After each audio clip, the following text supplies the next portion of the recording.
want to do the budget first and then have a speaker, but I'd rather have a speaker first. Let's have some fun. And I started early, so now everybody's thrown off schedule. Well, I want to introduce Margaret Lobianco and husband, John. Everybody has seen these guys at the AQS show, and you go into this booth, and it's just amazing, just like this. So Kendra and I decided we just had to have her as a speaker and to do a workshop. We were going to try and do it last year in May, and it didn't work out, so now we've got her here. So Margaret, for 33 years, she ran a Highland dance studio and says the pipes were ringing and the kids were swinging, kilts were swinging. Now in retirement, she has made the switch from producing choreography and sewing kits to creating fun designs into quilts. She is blessed to come from a large artistic family. In regards to quilting, her mother and aunties were a wonderful inspiration. Auditioning the perfect fabrics and color combinations for her designs makes her heart sing. She loves all types of quilting, but is especially drawn to three-dimensional elements, especially yo-yos, prairie points, 3D hexies, and a wonderful variety of 3D fabric flowers. These all add beautiful texture to her original quilt designs that draw people in, enticing them to touch. She is passionate about the art of quilting. It brings so much joy to her life. A teacher at heart, she loves to share her designs and techniques with fellow quilters. We have 18 signed up. One had to drop out due to health reasons. So we can do 20 people. If you really want to do the flamingo class tomorrow, just see me and I'll get you on the list. And then everybody needs to get me a check tonight or before class starts tomorrow. $30 for members and $40 for non-members. Thanks. And welcome, Margaret. Well, let me say how wonderful it is to be here and how truly grateful I am to be here to share some fun stories with you and some of my favorite techniques and some of my quilts. So yes, I was a dance teacher for 33 years. I did Highland dancing, and it was so wonderful to share something I was passionate about with all those kids. Now, when John, my husband, and I moved down here 15 years ago, I got into the quilting. When I was raising my children, running my dance school, teaching, the only time I had for sewing was for costuming. So I made a lot of beautiful kilts, and I made the choreography costumes. But I longed for the day that I would one day get to do quilting. I'm one of 8 kids. So my mom didn't have tons of one-on-one time when we were growing up because we were all born within a 9.5-year span. So she was a very busy and very patient woman that was once a nun, but that's a whole other story. She met my dad at church one day when she was at home. The diocese she belonged to had folded, so she came home just to think things through, and she met my dad at church, and that was that. They were married, I think, about 7 months later, so, and had a wonderful long life. So, me being me, I was one of the middle ones. There was lots of middle ones. I was number 5, and my mom would sew a lot of our clothes out of necessity, and I think a lot of people thought we were sets of twins because, you know how if you wriggle the pattern just right, you can usually get 2 outfits out? So we were usually dressed in pairs. So I used to love to watch my mom sew, and I just wanted to learn. So when I was about 6, she started me with a little project. And it was one of those doll panels. You sew 2 pieces together.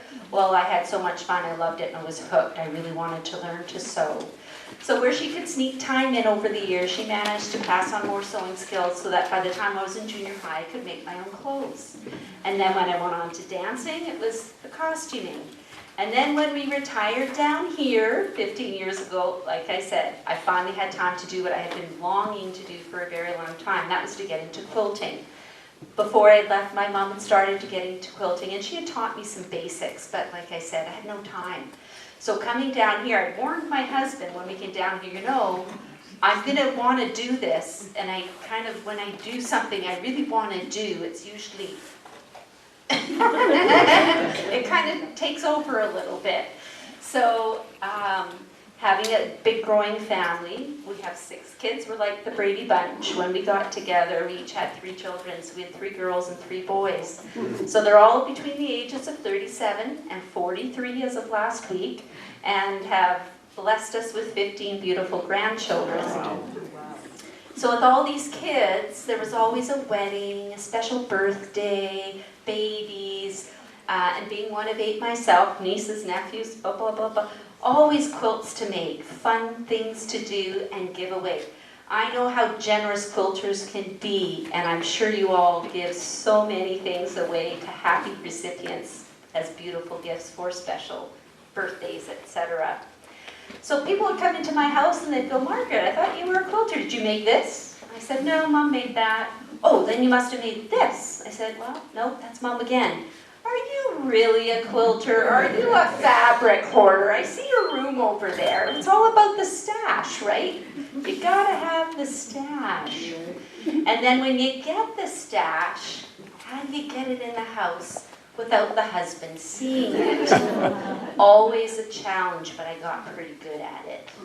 But maybe I was only fooling myself, because I'm sure he noticed the room was getting fuller and fuller and fuller. He goes, no comment. But it was a lot of fun. So I gave everything away. Never had anything in that. Didn't even have a pot holder. Not one pot holder. Gave everything away. So when I would make things, I would share them with the guild, you know, show and tell, my quilt circle, and they all would say, Margaret, well, where'd you get the pattern? Oh, I just made it.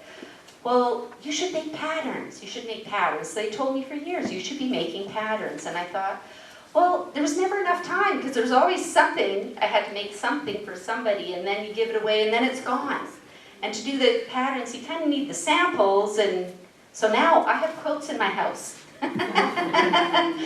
Most of them are in bins ready for traveling, but it's nice to have some things that I've actually made and kept. And that all started when COVID happened. So when COVID happened, that's kind of where I took this step forward. Instead of traveling with all the restrictions to go to Canada to see our family, we stayed here, and I thought, well, now that we're not going back and forth, I could take that time to start doing some designing and actually write patterns and make samples. So that's what I started doing. So for me, with COVID, after having my little wee pity party, because I wasn't going to get to see my family, I made lemonade out of lemons and went to my happy place, my sewing room. So I would spend long hours in there, because it does take a bit of time, and picking the fabric is the fun part, but it does take a long time as you're trying to get your fabrics to go together. For instance, the large flamingo piece. There's a lot of color in that, and when I was designing that one, my husband walked in and went, whoa, there's a lot of color in that, Margaret. And I responded, isn't it great? Because as you can see, I really do love a lot of color in my quilts. But you know, it takes a long time just to stand back, look at it, walk by, do some other things, come back, look again, until you find what is pleasing to your eye. So you can see that I've taken the yellow and I've kind of passed a bit of yellow throughout that quilt, just to give your eye a place to wander. It just adds a little movement in the design. There's lots of pinks in there, drawing the pinks in. And if I have one color somewhere, I like to try and repeat it if I can. So you'll see purple at the one end with a bit of lime green, then I have a bit of the lime greens repeating going through it, and then purple on the other end, and using a bunch of fun prints. But you know, it's what you like. This is what made my heart sing, but if I went too crazy, it might be too much to look at. For me, this isn't too much to look at. Maybe some of you might go, oh my goodness. And that is a large one. So when I thought not everyone down here with wall space may have enough room to do a quilt that size to hang and enjoy it. But if you didn't have room on your walls, would this not look lovely as a queen size quilt? All you need is a larger background, and you take the design right across maybe the foot of the bed, and it would hang a little off the sides. And when I was doing all these wonderful Dresdens, which are all you attending tomorrow, we're going to have fun making all these different kind of Dresdens.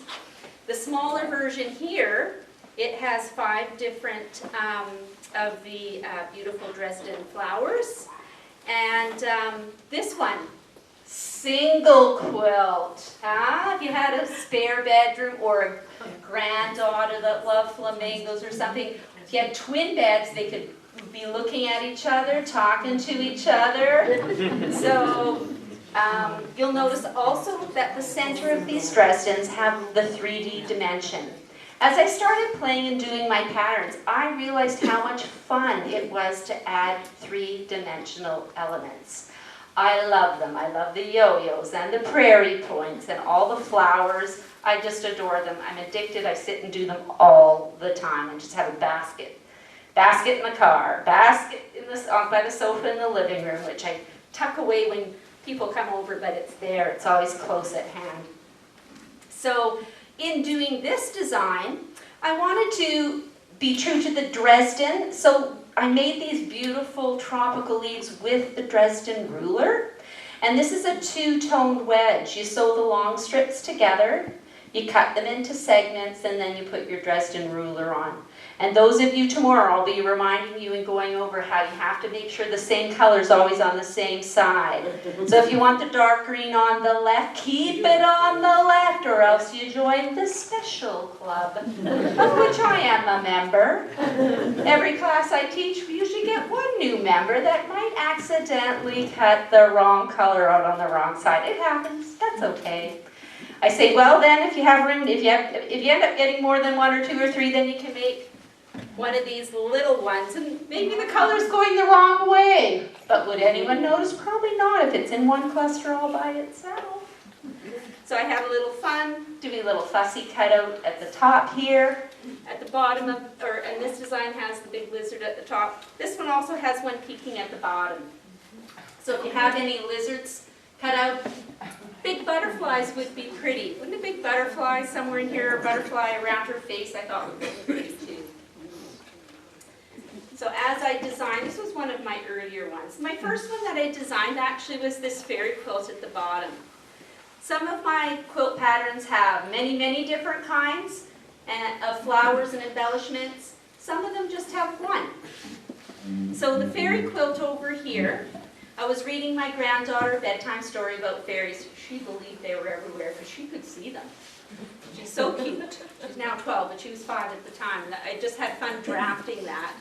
And I fit in with all my Celtic stuff from teaching and Celtic fairies. So this one's just got the one pointed petal flower.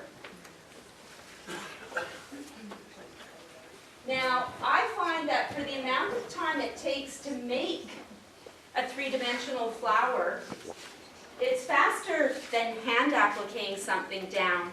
And I find by adding that dimension to the piece, all of a sudden, it's so much interest has been added. Like, catch yourself looking at the quilts, and you'll find yourself doing this.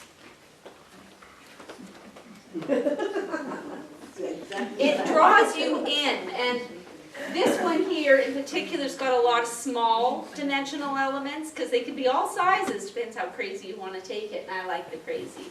So when I did this, I did a real small elements. Same thing as on my fairy jacket here. And I had the biggest confidence, this was hung in my show, sorry, thank you. This one I did enter in our quilt show, and I had a couple of ladies walk around, and they sat there, we went and we stared at that quilt for like 20 minutes. Then we walked around and we stared at it again, and we found a whole bunch of things that we didn't notice the first time. So, and it's the funny thing about entering a quilt. I never did a lot of quilt entering because I always gave everything away. I never had anything. When quilt shows would come say, oh, you're going to enter that? No, oh, no, wedding's coming. No, it won't be here. But, so then I did enter 3 quilts that year, and I did the Big Flamingo, I did my Seize the Day series, and then I did this Trolling Along. This troll depicts my husband and I in retirement. He liked to garden, and he used to have these wonderful prize tomatoes. One time he had a hole in his pants, and my mother made him a little 9-patch. And this is me. I'm out there quilting beside him in the garden, and I actually did make this little quilt with little sashing, and I did a few little hand stitches, and it's all hand basted to make the quilt sandwich. So I just have a lot of fun with that. But you know, when it came to actually entering my stuff, I almost didn't, because you start second guessing yourself. And I almost didn't put in the flamingo, and I almost didn't enter the trolling along. And then I had helped in a lot of different areas in the quilt show, and this time, because I was going to vend in that show for the first time, the only thing I could do to help was to help with the judging part. I was one of the younger members, so I was the one carrying everything up and downstairs and helping with the writing, and you have to, no talking, no nothing, no one can say anything. But it was very interesting, being a fly on the wall and just listening to the comments of the judge, because they really don't have a lot of time to look at your piece, right? And so it was interesting. You'd have your category, and then there'd be special categories like best of show, best use of color, etc., judge's choice. And so it was very interesting. She'll judge a category and go, okay, I'm going to go first, second, third. And then she goes, and hold over for best of color, maybe best of show, because they don't know what's coming next, right? So then when they've judged all the categories, then they bring everything that's been held over. Okay, so bring all the things held over for color. And then she'll go, okay, release, release, release, release. And it's like, okay, here's my best. This is my best use of color. And with all the categories. And then it gets down to judge's choice, best of show, best original design. And so when it got to best of show, there might have been, I guess, 30 quilts or so that she had held on to, and then she's releasing, I'm walking back and forth taking quilts, in and out, in and out, in and out, and it got down to 4 quilts for best of show. And my 3 were still in the running. So I'm thinking, well, there's still somebody else's, which it was a beautiful quilt, and I thought, well, I've got a 75% chance. So this one won best of show. This one got best original design. And then there was a special ribbon for the Judges Association for outstanding quilt making and design. And then first for category. And then when she was picking, and then she says, I'm just going to give this one Judge's Choice. So she gave Trolling Along Judge's Choice. So you never know. Don't second guess yourself. And it's not all about winning a prize either. I think what I felt is I don't do the crazy machine quilting that maybe some of you do, amazing long arming and really intricate stitching by hand or machine. That's not my area of expertise. I'd like to learn more about that, and my list of want to learns is long, because every time I do something I want to learn more and more and more. But it's not about the winning, it's about the sharing. Because just inspiration, I draw inspiration from looking at so many other people's quilts. And if it help, and just seeing, it might go, hey, I was making this quilt, I really like the way they did that, I'm going to do that in mine. I think that's going to kick it up a notch. Or, you know, you're always, when you're looking, you're always learning, and I'm totally inspired. It can be a really simple quilt, or it can be a really complex quilt. But that day, on that day, that judge was drawn in by the 3-dimensional elements. Just looking at her, looking at my work was really interesting, because I was thinking, oh, is she thinking I'm nuts, or does she like it? And so it was really interesting to see her look at each piece. And then when she gave the awards out, I was flabbergasted, you know. And I was really glad that I put it in, but I learned a lot. And I think they're happy quilts. I had a lot of people come saying, oh my gosh, those quilts make me so happy. And I call myself Sew Fun Quilts because I like to sew fun quilts, gosh darn it. I think they're fun, and I hope other people get some joy out of them also. Now, all these elements, sometimes I just put on a little bit. Because sometimes just adding one small little bit of 3-dimensional work to a quilt, it just pulls you in. How many of you have seen something with just even a yo-yo on it and you go, oh, because it does, it just draws you and you want to see, oh, what's that there? It adds interest. Here's one little quilt that I call So Fun. It's just a simple little design, great one for your one to make for a sewing room. And I wanted to do something with the flowers other than just putting it on the quilt. So I thought maybe by adding it as a dimensional element hanging off the edge of the quilt would be interesting. And it's really pretty when it's hung on a wall. So other little quilts that just have little tidbits. Buttons. Buttons are three-dimensional and fun. So when it comes down to these stockings, it's just little jingle bells and buttons. But even the use of those little three-dimensional items. And then I did these star beads. This is my Flamingo All the Way quilt pattern, and it also comes as a wall hanging. And here for an extra pop of color, I also like to use piping or a faux flange binding, which looks very much like piping when it's on a piece.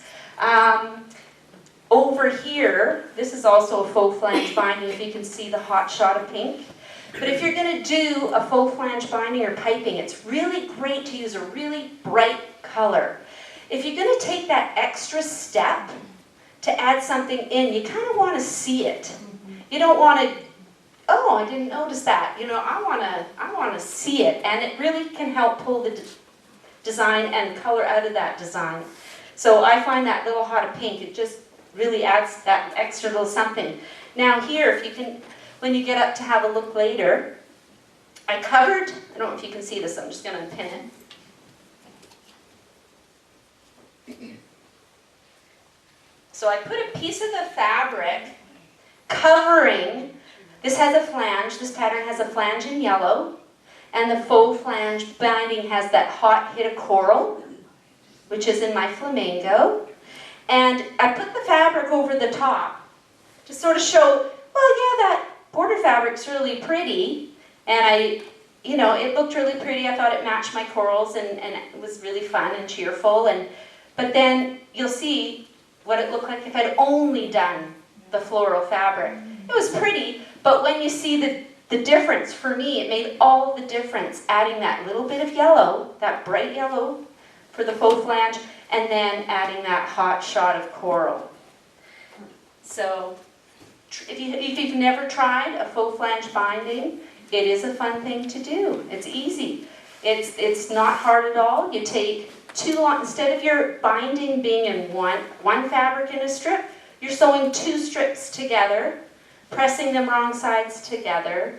It's applied to the back and wrapped to the front. That's one of the main differences, where maybe normally doing a binding you do the other way around. Apply the binding and stitch it down to the front and wrap it around to the back. But this is always wrapped to the front. But anyway, it's not hard. It's just like doing a binding, but you have to sew two strips together that are different colors. And it's just applied in the matter that once it's in, you only see a little bit of the flange. So do you machine sew it down on the front? Yes. So I machine stitch it in the ditch right here, right on the coral. So you see the stitching at the back. I like to do that's the only thing I don't like about that, is that if you look at the back, you see stitching, because I'm a big proponent of hand sewing my binding down. But if you're a machine sewing girl anyway with your binding, ta-da! Okay. Because really, and I try and use, of course, thread, so it just kind of blends in a little. And really, for wall hangings, who really looks back there anyways? Now, as for doing a lot of the dimensional work, I generally add it at the very, very end. So I usually stitch it on after my quilt is bound. Okay, after I've completed the binding, then I sew it on without my thread going into the back. And the reason I do it at the very, very end, because if I'm doing some quilting, I don't want it getting in the way. So this one, that's exactly how I did it. And can I tell you a secret? What stays in the quilt, what's been said in the quilting room stays in the quilting room, right? You can use a glue gun. If you're not entering it as a show item, if I was going to enter it in a show, I would stitch and I wouldn't cheat. Is it cheating? I have another sample I did. My original Pink Lady, this is called Pink Lady. She's not pink. My original Pink Lady is pink, but Villages have that sample right now because I'm going to be teaching there. So I thought I'll make another sample. I thought let's do coral because they call them Pink Ladies and stuff, but they're coral, really, right? And so, yeah, she's coral, and I did use the glue gun on this one. Shh. But come and have a look, because seriously, if you're not going to enter in anything and no one's judging it, it looks great. It's fast. And hey, whenever I clean my wall hangings, done. If you don't do that regularly, you can use a little lint roller brush, but I've got wall hangings my mother has made me. I've never washed them. I just shake them out a little once in a while. Lint roller, that's about it. And I love, when I was teaching, she did seasonal ones for my dance studio. And whenever I changed the quilts in the studio, the kids, they always noticed. They'd noticed day one. They're so observant. So cute. So this is my Pink Lady. Now my mom always put white on the back of hers, but I like to try and have a little fun on the back sometimes if I have the right fabric. Now, yo-yos. Who in this class has made a yo-yo before? I don't know, but I love those yo-yos. Now, I'm going to start by showing you my little yo-yo. So you basically start with a circle, right? And you start pinching a little, you pinch about a scant 1/4 inch all the way around under your circle with a needle and thread, double for strength because you're gathering. You're going to go through both layers of fabric, pull it in, and you've got this little cutie patootie. And the yo-yo size is going to be a little less than half of your cut circle. Okay? So I went way down to, when I'm doing my centers for my flowers and some of my small pieces, and then on my fairy, I go right down to the crazy size. But anytime you have a flower, and for those of you taking the class tomorrow, if you ever get into making flowers at home, putting buttons in the center is very cool also. Just putting a button, because maybe that is a little crazy. But a button works. Buttons are such cute things for finishing also. Now you'll see that with yo-yos I've done a few different things. On the fairy piece here, my fairy garden, you'll see that I've done hollyhocks up the side. So the peachy ones and the hot pink with the green leaves there. I put a pearl bead in the center of the yo-yo for a nice little sparkle because it is a fairy one and sparkles are nice. Put a few bees in there. And that's what I did with the different ranges in size, going from large to smaller at the top, and it made the perfect hollyhock. Now, another thing I did with the yo-yos is I made these thistles here. And again, talking about my Celtic fun I've had with all the Highland dancing, this one I had this fabric that I'd made curtains from, and it had Celtic knots here and there in it. And I had made these curtains up in Canada. When we moved down here, I had like a yard of that fabric left. And I thought, when I did this piece, I thought, I don't want to buy any fabric. I have to have everything that I have here. What do I have? So I had this green, had kind of a little plaid on it. I had an orange that had a little plaid design on it. I had these great Celtic knots, and it was just enough to do the front and the back. And but they were only this big. So, and then the design wasn't really accurately printed on the fabric, so I had to hand sew them all together to get them to join as well as I could. And then I quilted them with a little bit of gold for sparkle.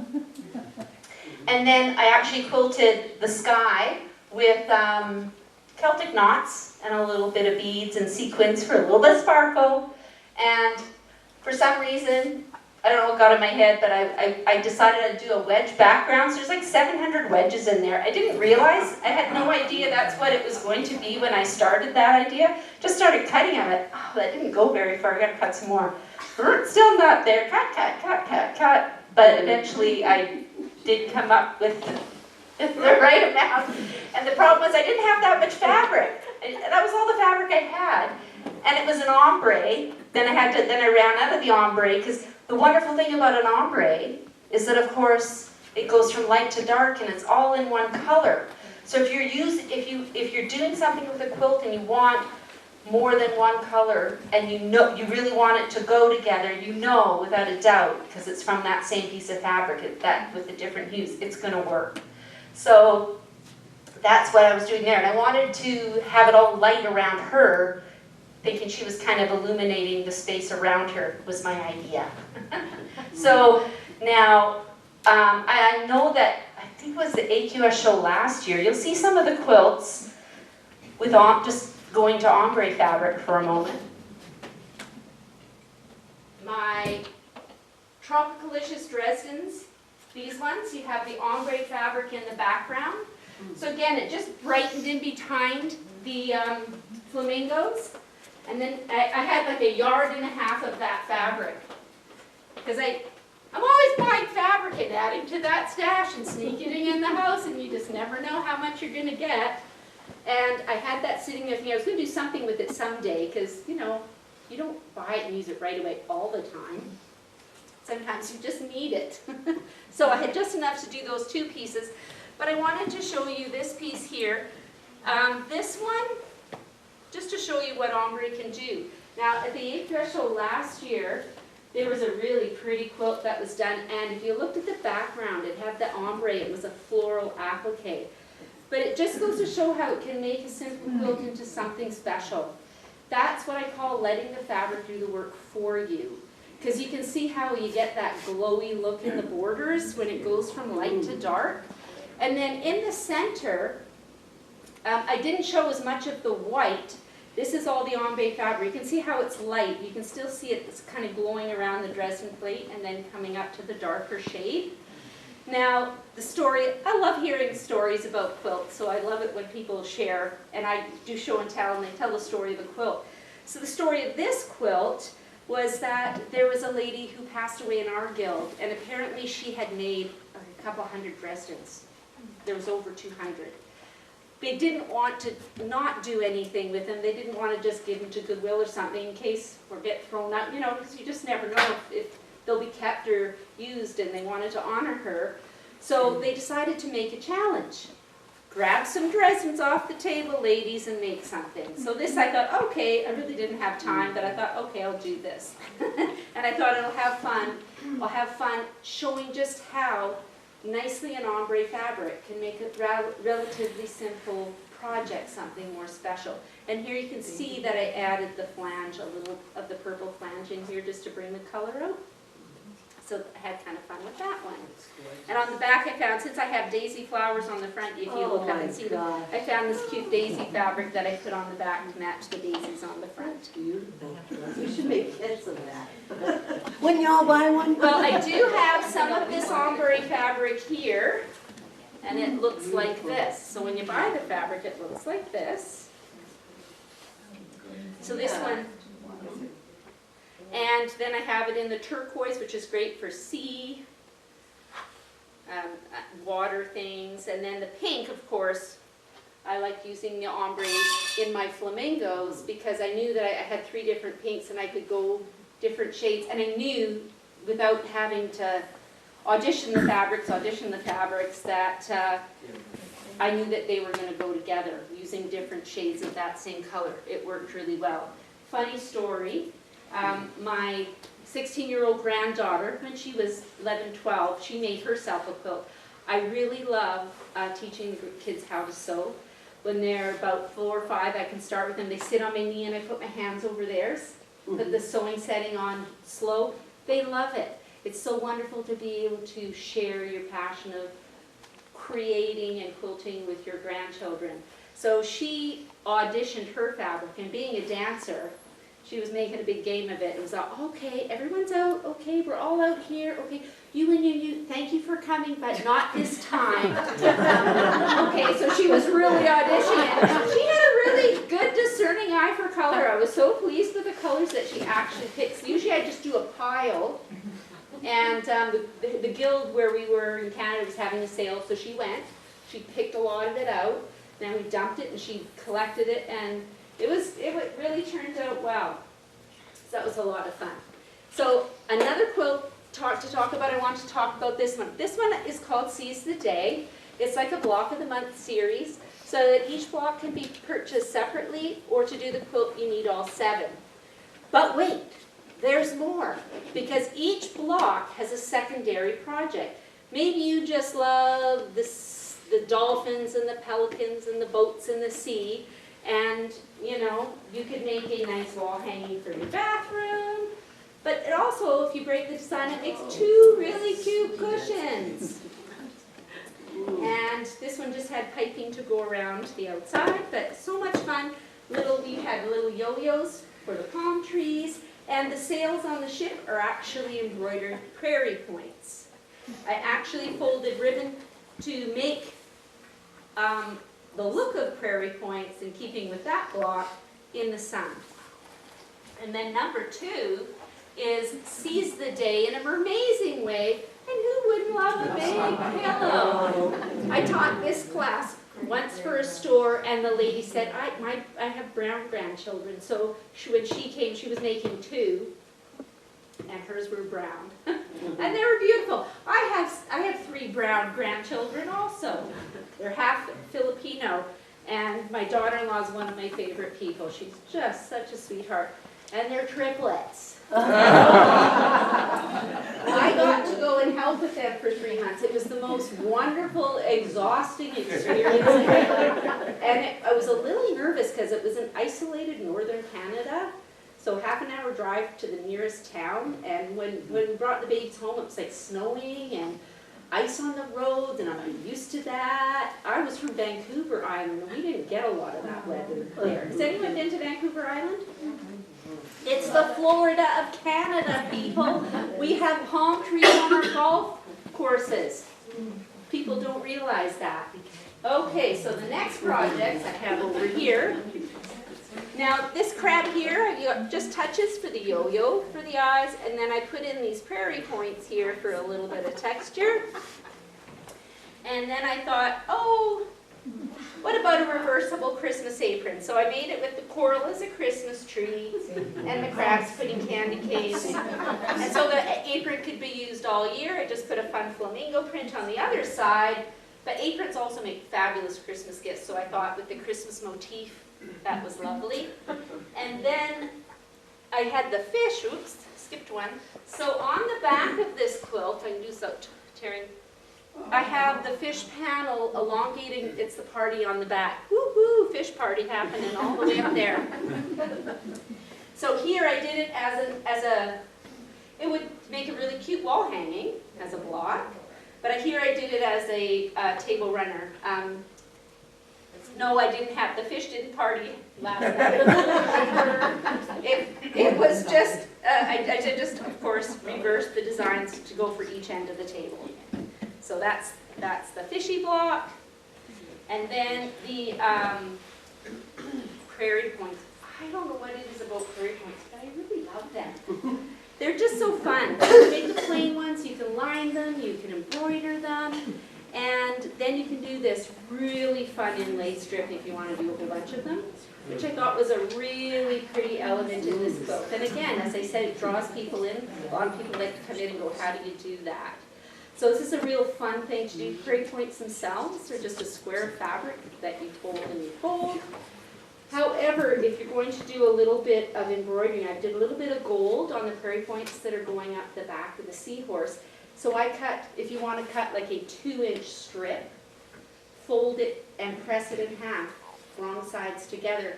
Then you run your embroidery along that folded edge. Instead of doing one little square, 2 little, start with the embroidery, if you're going to do a little embroidery, those fun little stitches on your machine you hardly ever use?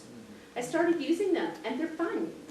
So I have a little bit of gold running throughout. The fabric has a little tinge of gold to it too, little sparkles. And so I use that on the little prairie points on the back. These are, however, what I call, when you get sewing and creating, sometimes you have to think outside the box a little to make things work. And when I started doing this on one block, my first block, I was having trouble getting my satin stitch. going nice and smooth, because once I overlapped, I wanted these prairie points to not have a big gap. I wanted them to be fairly close together, but in doing so, those points, the tips of them were overlapping. So then when you fold that, you have a prairie point on that point has 4 layers of fabric. Then you put another one where it crisscrosses. Now you've got 8 layers of fabric. And they're tucked under an applique. Now you've got 9 layers of fabric. Plus the fabric, your background. So you're asking your sheen to go through all of that, and it's going, what are you trying to do here? So I thought, uh-oh. It was coming out, it was like, it was complaining a little, and I thought, I don't blame you. I'm not doing something very nice to you right now. So what I did was, I didn't do a full prairie point. Instead, I pressed under about 1/3 of an inch, 3/8, I guess, 3/8 of an inch. Give myself the double layer to run that pretty embroidered stitch down, because it needs that. You need to have that nice clean fold. And then by the time I press the points down, I have a prairie point one here. By the time I press the points down here, because only this part is double thickness, I had cut my bulk in half where it overlapped. And then my machine went, okay, high five, I can do that. Then I had a nice result. I had a nice, smooth satin stitch. That's what you can either do a straight stitch on raw edge applique. You can do a satin stitch with the tight zigzag, or you can do the buttonhole stitch or blanket stitch. I do a lot of the satin stitch, and actually got a special ribbon for best applique stitching for this one too. So that was my trick, is trying to think of how I can make it a little easier on the machine to get my best result. So this one was all about celebrating the prairie points, and then of course having a few hanging off. I love a few little dingy dangles off the bottom sometimes. It just adds interest again, rather than just that simple square. And then who does it? This is my Myrtle the Turtle bag. I had to quit using her. I used her all the time, but then she started wearing out a little at the bottom. So I thought, okay, I meant to make myself another one. Didn't happen. So I have to keep her a little more pristine, but she's so fun. She's got a pocket on there. So these are all the extra side projects. So the Myrtle the Turtle block, you get the tote bag pattern as a bonus. And this poor sad bin it's a circular bin when it's not squished for travel, but I sure do love those birds, is the shorebird block, which has the sandpipers and the egret on there. And for here, I just use a little bit of that fun yarn. I forget what it's called. Eyelash. Yeah, eyelash. And so I put a little on that tail for fine feathers on the head, and then had a few little flowers, put some beads, yo-yos and flowers up here. And again, kind of repeating the design elements. Prairie points, prairie points, prairie points, right? Dimensional wing, dimensional tail, dimensional fins. So trying to just draw, I like to have the continuity of those elements for a bigger project to pull them through. I think that's kind of fun. So that's that series. Well, I'll finish these other two. So here's just some quilts. Some of the quilts have a lot. Some of them have a little. This is ruching. Haven't talked about ruching yet. Ruching is, again, a gathering going diagonally across a strip of fabric. So you take a strip. We're going to be doing that tomorrow. So you take a strip of fabric. You press it so the raw edges are together at the back. Turn it over, and you're going to mark, for this strip, it was 1.5 inches wide. I marked with a non-permanent pen every inch along the folded edge. On the other side, you offset by half. So I'm going to start in 1/2 inch, and then go back to 1 inch, 1 inch, 1 inch. Then I'm going to, with a hand sewing needle, double thread for strength, you're just going to do that simple gathering, and you're going to go zigzag across the strip. So I'm gonna do some stitches here, bring my needle around the edge, stitch up to the next mark, diagonally across, bring my needle around the edge, and continue. I do a couple like zigzag, zigzag, zigzag, then I start to gather. If you went across a whole strip and that thread broke, it'll all be over but the crying, my grandpa would tell me, and that would be the honest truth. So it's always better to do a few, carefully pull it tight, a couple little stitches to hold your work thus far, and continue along.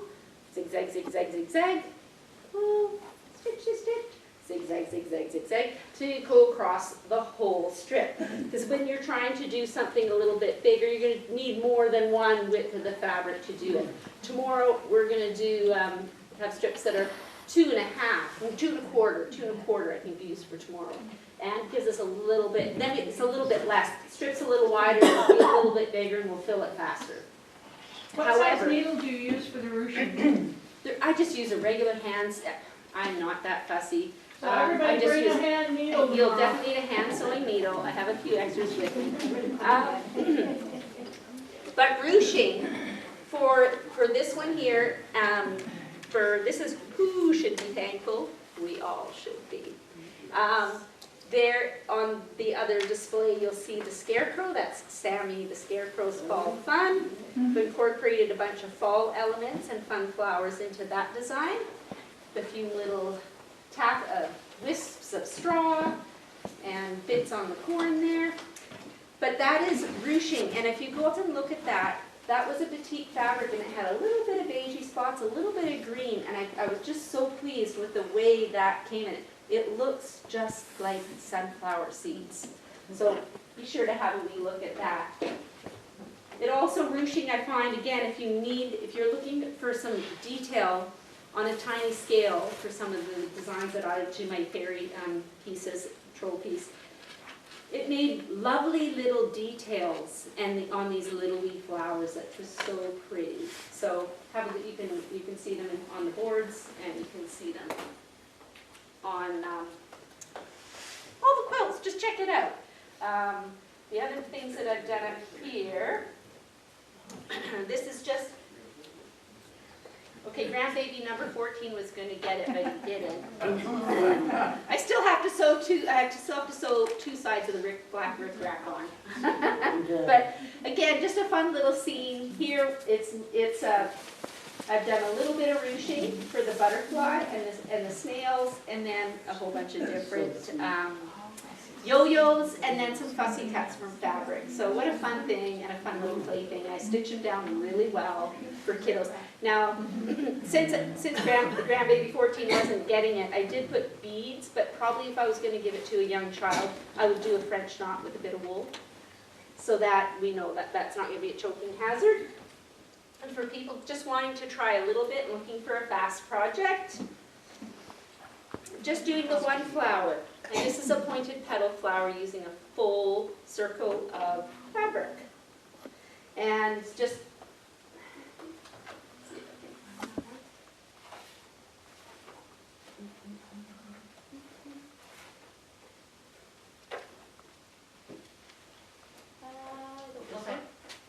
yes.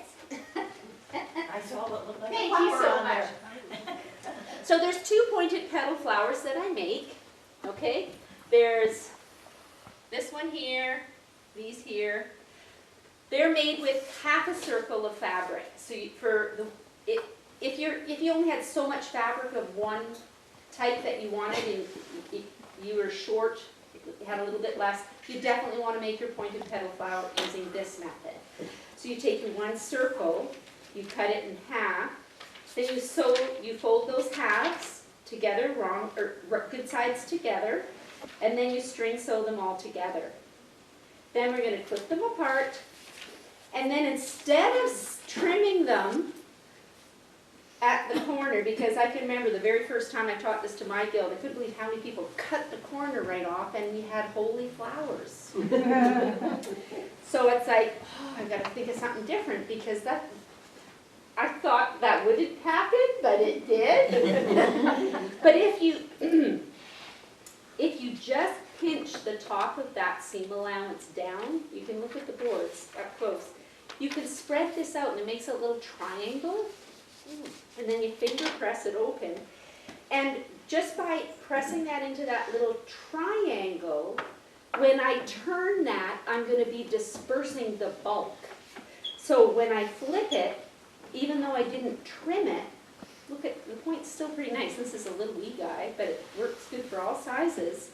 Now you can see because I had taken the seam allowance out, when I flip it, the edges aren't gonna match up perfectly. So we just simply trim those off, and then we're gonna do a gathering stitch on those rounded edge, pull them together. So if I put 5 on, I'm gonna have a circle like this. I'll gather them up, make a couple stitches to hold my gathering again, and they bend it into a ring. Sew the first petal to the last petal, and then I got this cutie patootie ring of petals. You can put them on top of each other. They can be the same size, or you could put a smaller ring on top of a larger ring. I think I might have done that on that one there. And then there's a pointed petal flower that you can make using a full circle. So when I'm driving in the car with my husband, who doesn't like to ask for directions, sorry sweetie, love ya. Sometimes the driving can be way longer than it was supposed to be, so I keep the basket in the car for those long trips. One time we were coming to New Smyrna, when our son was here, he was at Embry-Riddle School, and he was managing the New Smyrna Airport for a while. And so we were going there, and he goes, I hate that number 4. We're going to take a different route. And I'm going, so I went into my sewing room before we left that morning, and I got my AccuGo out. And it's a quilt cutter with, familiar. So I had the circle, and that's how I cut my circles. So I'm cranking until I get a couple hundred pieces of fabric. Throw in my basket, good to go. That 4-hour trip turned into a 7-hour journey. Had I not had my basket with me, there might only be one of us here today. So we arrived with my husband in one piece, and I was still smiling. So very grateful if that's your case scenario. Always take it in the car. So this one, no machine sewing. This one's just taking, as long as you got your circle cut and you got your needle and thread with you, you're good to go. So this is a good in the car project.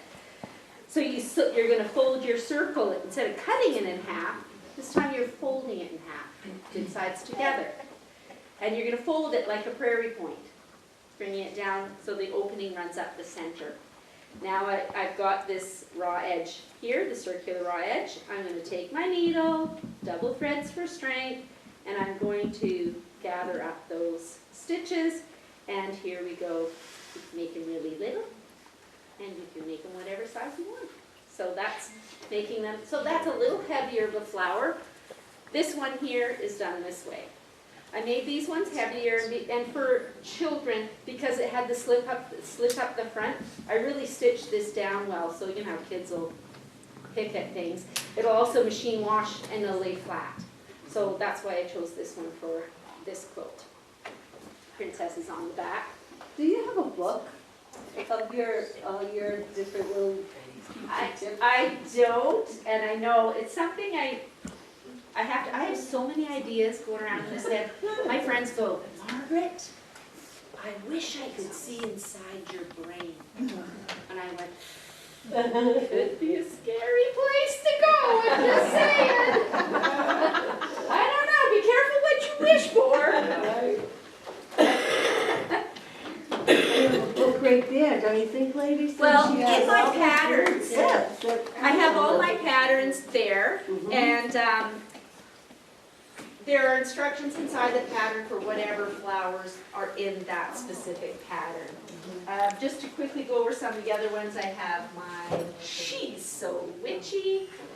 I tried to incorporate as many Halloween elements as I could. So she's got her stirring stick, which is a bone to add flavor to her brewing stew, or bubbling stew with yo-yos. I've got spiders. She's accessorized with her beautiful flowers. We have 3D leaves here. We have our kitty cat, so I had so much fun designing that. I love my fall one. Then I was teaching at my local store that was open during COVID when I first started going into this. I thought it'd be fun, you know, I was trying to do a little teaching to see how the patterns are doing. I just love people. And so it was a lot of the same people coming all the time. I thought, for the most part, my designs are fusible applique with three-dimensional elements. So we did quite a few of those. And then it was like, well, what else can you teach us? What else can we come and do? So they had not done the stained glass quilting. And so when I was going up to Canada for a few months, but when I came back, it was going to be closer to Christmas. So we did this one. And if you change out fabrics, you'll know it's wonderful with quilters. We all have our own little ways of doing things. And just switching out fabrics can change the overall look of a quilt, right? Someone can have really bright, some can be like really monochromatic, maybe someone just want beiges and browns and somebody's like, me! But here even just adding a different, I did this one first and then I thought, oh, I got this stone one, which I thought was quite lovely. You like this, my husband I think liked this one better. And then I did, for anyone who didn't want to do the religious motif, I just did a simple sunset, which is fun for Florida too. So yeah, that was one of the things I made for Christmas that year. It was a fun project that you could just sit and do in a day. So you basically cut your pieces out, lay them on a foundation, and then your seed binding go over top of, you can tack your things down with a bit of glue, and then it's sewn there with the attachment you hand sew on your bias tape. And then when you quilt it, I just go around the bias tape. So it's a simple little process, but it can be quite effective. And then my elf stockings, here I went traditional Christmas, but I found that this one down here, I felt had a more elegant feel, being a little bit less all over the place, but kind of, I like the elegant look of this one. This is actually my mother-in-law's stocking.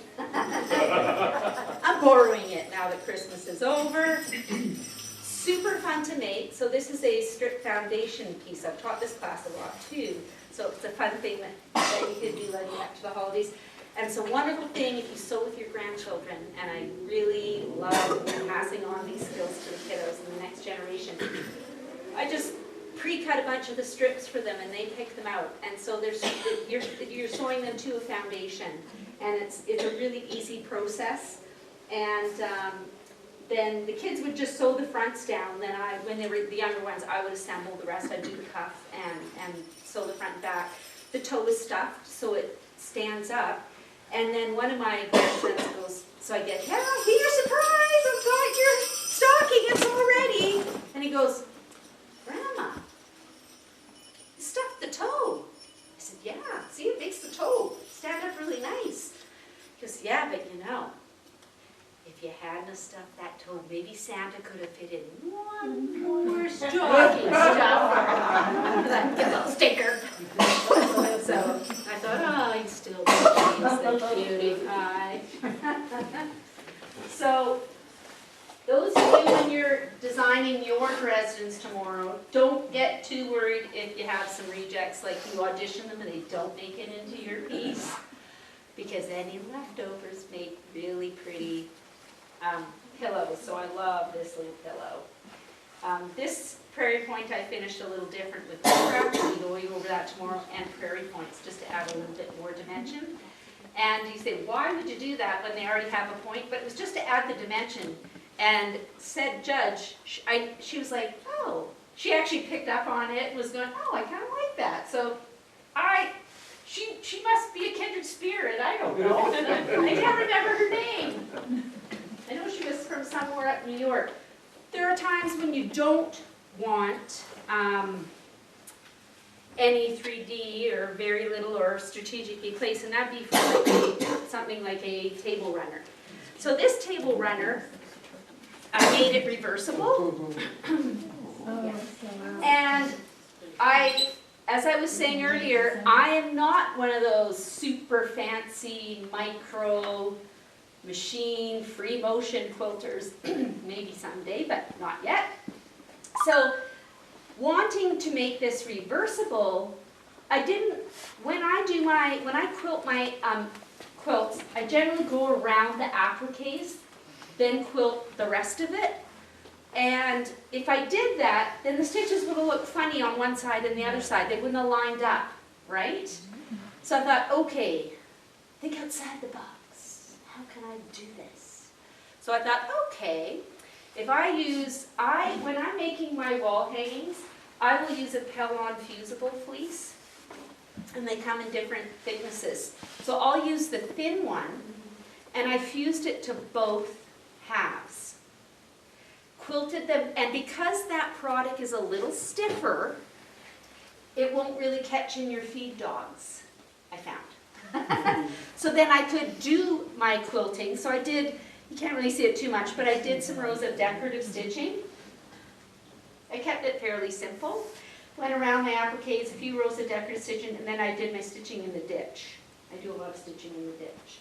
And then I did different, and then this one I quilted separately. And so because they're exactly the same, with the same borders, I used the same borders on each side. And then I could just use the same binding. So it went with both sides. And the one thing I found in Florida is not a lot of storage, right? And you don't want to put this up in the attic because it gets so hot it might get moldy or something, or smell funny, or get bugs or something. So I like it, so hey, it's 2 in 1. So it actually helps in that. You don't have to make 2 separate table runners, you only have to make 1. And it can be on the table for at least 2 months of the year, right? Fall and Thanksgiving, followed by Christmas. So this one's called All Dressed Up for the holidays. And actually, believe it or not, this was the quilt that led to the flamingos. Because I thought, oh, I want to try a Dresden. I've never done a Dresden. So I started with the quarter Dresden with the turkey. I thought, I like that. So let's do the full Dresden. And then on this one, I finished the Dresden on both ends, so it had more of a look like a wreath instead of applying the center.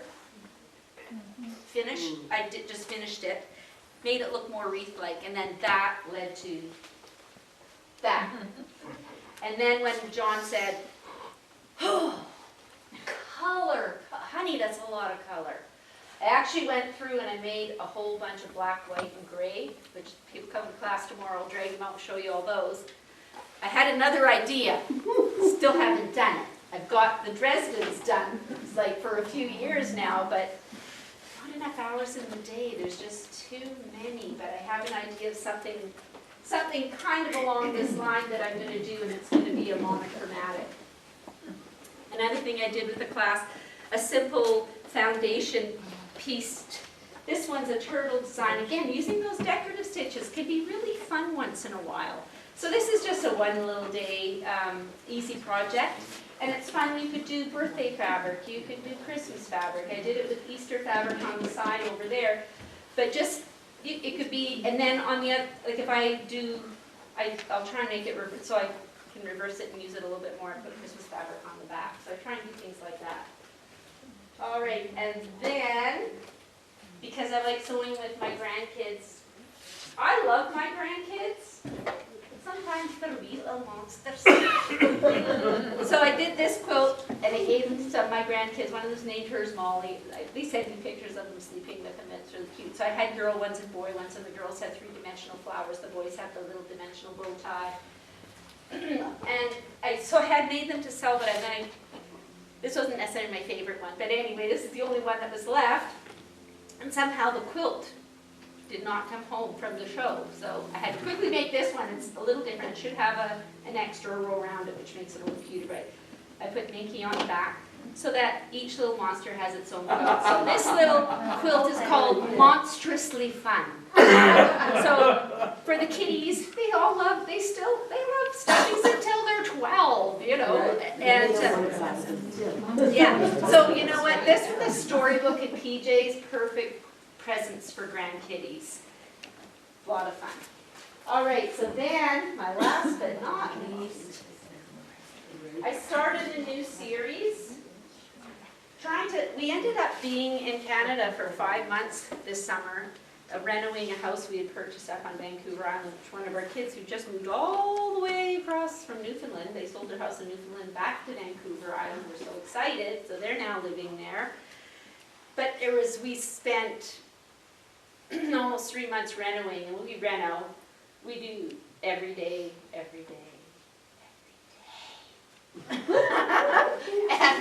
That was a hurricane. Yes, yes, yeah, sorry to hear, that's not fun.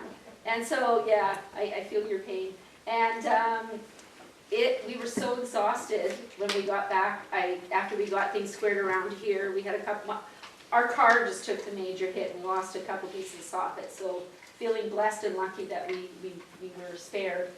But then I got into designing these, but I always think I'm gonna go to Canada, oh yeah, I'm gonna have all the time, I'm gonna bring all this stuff, and John goes, you never get around to doing that, I don't know why you're bringing all that.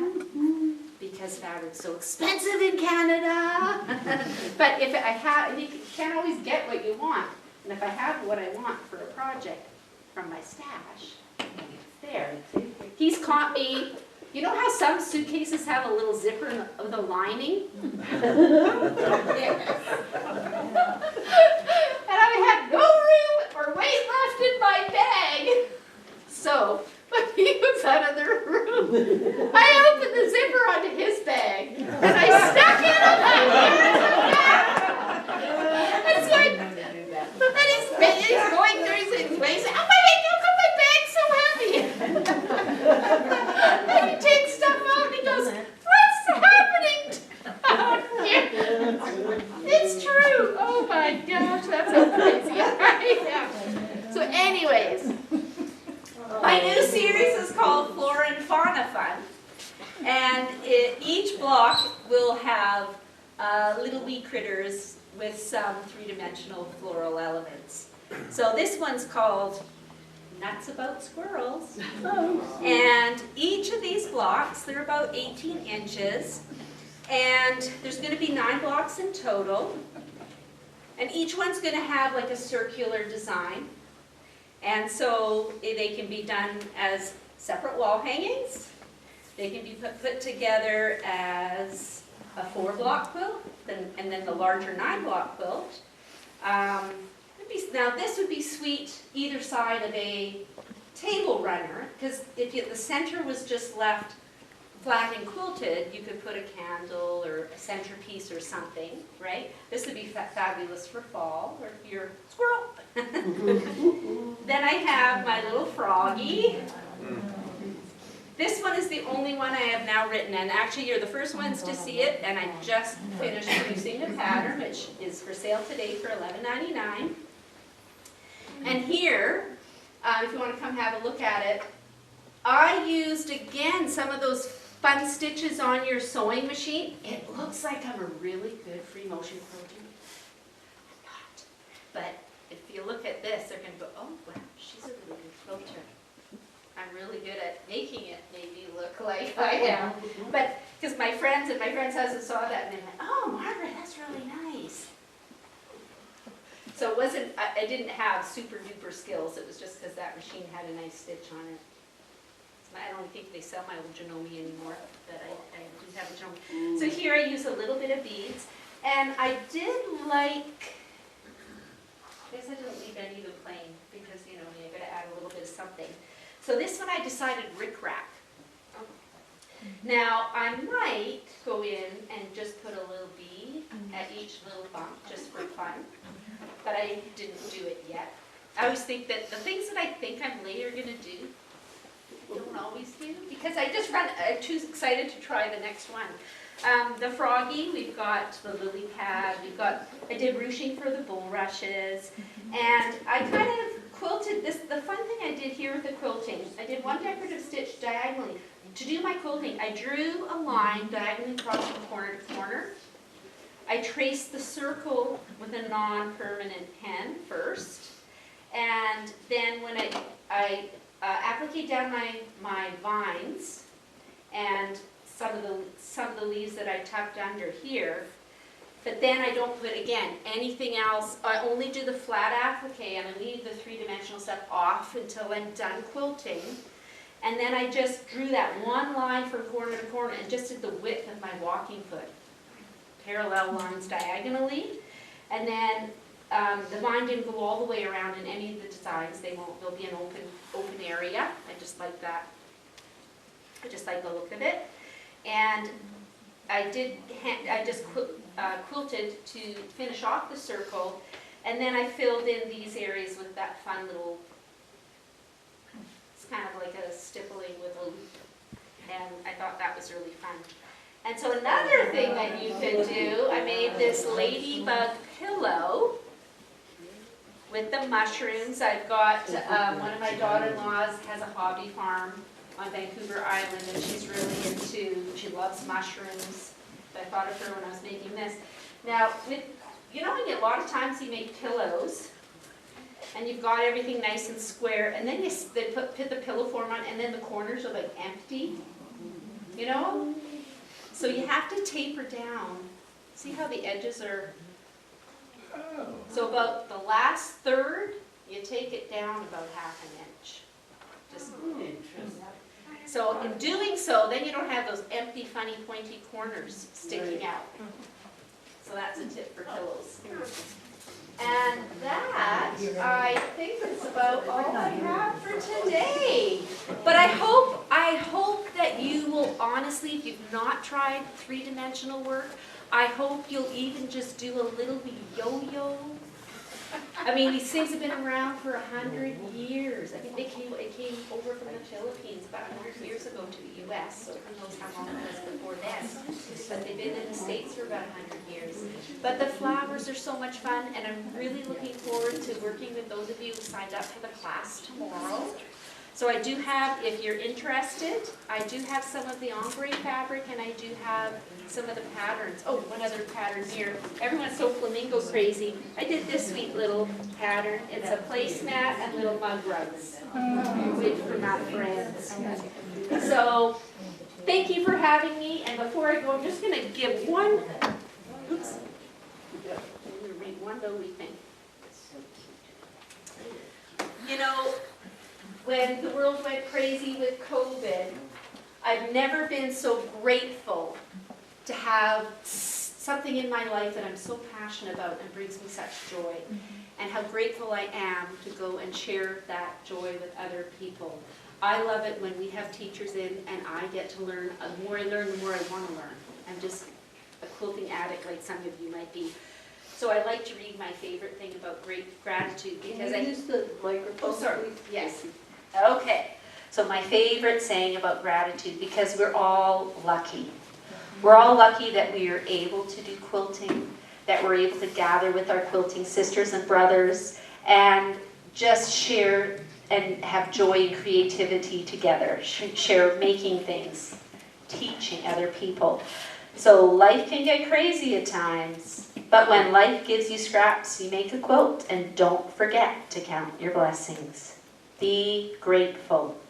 Gratitude unlocks the fullness of life. It turns what we have into enough and more. It turns denial into acceptance, chaos into order, and confusion to clarity. It can turn a meal into a feast, a house into a home, and a stranger into a friend. Gratitude makes sense of our past, brings peace for today, and creates a vision for tomorrow. So thank you again. I'm truly grateful that you've had me in today. And I look forward to working with you all tomorrow.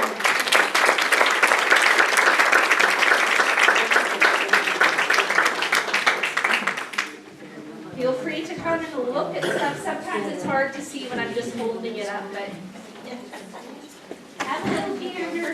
I was gonna suggest maybe, because people probably want to stretch their legs, why don't we take like 10 minutes? Ladies your own snacks if they're still out there, and come look at her gorgeous stuff.